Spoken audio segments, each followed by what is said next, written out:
Dear 123 folks, this is going to be a video to highlight some of the points on the exam that we just finished.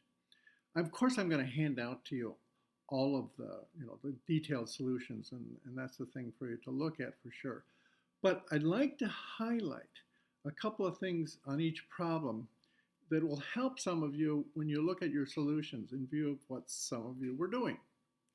So problem one, to start off, looking at the radial forces, you've got the second law, you've got net forces somehow giving this circular motion. And if you looked at just the gravitational part, you'd find this thing was not as big as mv squared over r. You needed to have something else on that astronaut. You needed to have, as it'll turn out, the ceiling, holding that astronaut into that circle. And when you do the calculations for the numbers, then you'll find out that indeed the ceiling had to be pushing down. The astronaut was pushed against the ceiling. And that's actually analogous to what the satellite itself needed. It actually needed a rocket force to be pushing inward to keep it in that circle, because that V is just too big by itself with just gravity. So the astronaut was not weightless, and the satellite needed itself a rocket force to stay in that circle. By the way, there's no tangential force because V is constant. It's just falling around the Earth. In problem two, you can of course use a calculation, but I really love just sort of thinking about this intuitively. If you were riding on block A, you see block B come in with V and bounce off with V. And then of course when you add back in the V to get back to the reference frame we wanted to talk about, where A was moving, we would get B was 2V. So A comes in with V and just keeps plowing through. B jumps ahead with 2V and then plows through C, and C gets jumped by 4V. Now, in problem three, the thing I'd like to point out here is, to start with, the loss in gravitational potential energy is just, recovered in the spring potential energy. And that part, most people then, if they wrote that down, everything worked out fine. They just had to remember to keep taking into account the total drop that was involved with the gravitational potential energy. Now, in doing that, you've got to remember that what would happen is that tray would be oscillating forever if there wasn't friction. And what happens is we're really looking at the bottom of the oscillation, finding out, the first oscillation, to see how close it gets to the river. So some of you were looking at F equals kx, trying to just balance gravity with the spring force, and that would be in the middle of that oscillation. That would be in the equilibrium point of the oscillation.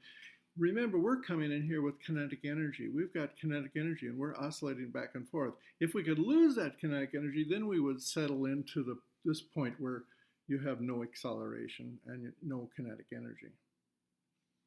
In problem four, the change in the gravitational potential energy, it's actually negative minus mgh, is exactly given off to friction, the work by friction. Indeed, minus Fd, because the friction force is opposing the motion.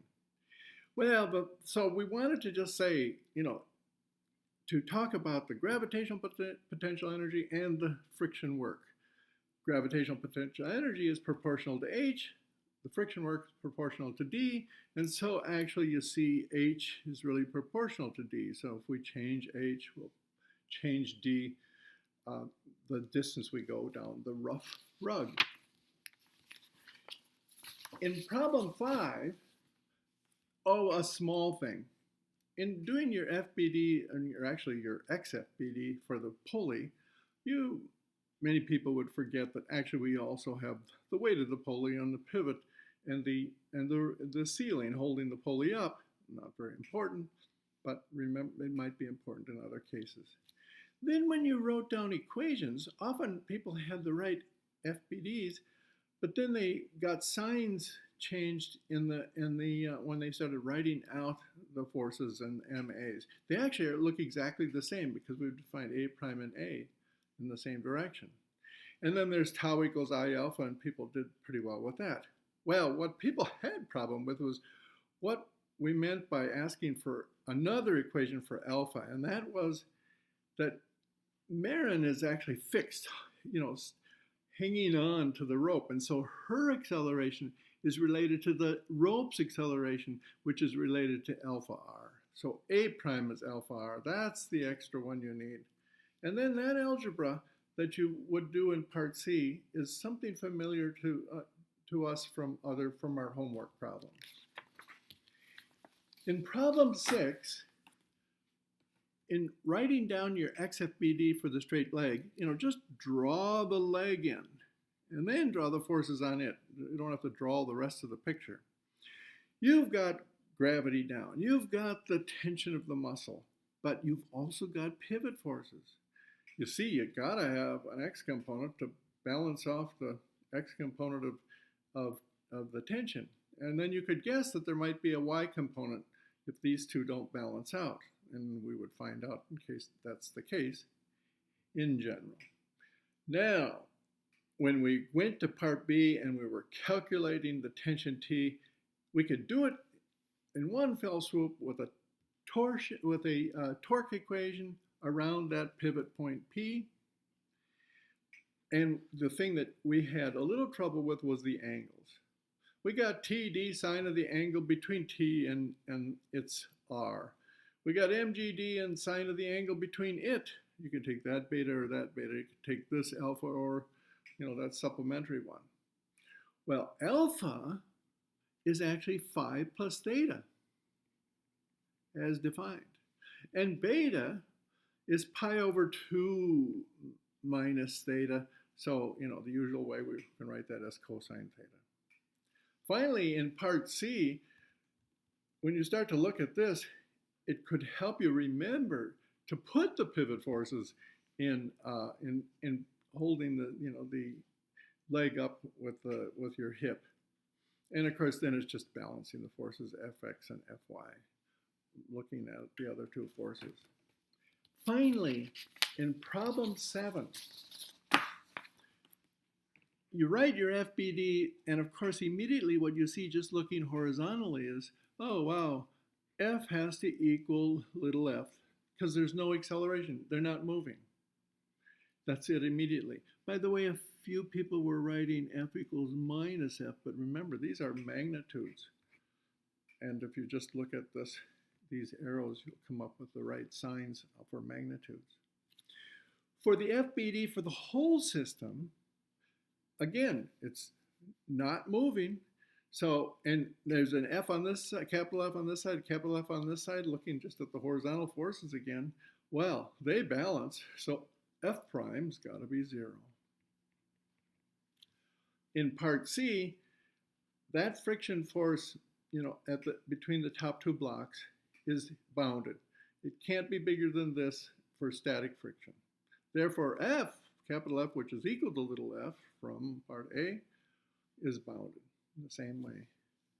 Finally, in Part D, you write down all the equations. You again look at the horizontal forces here, and you have a nice quick equation between F prime F and capital F.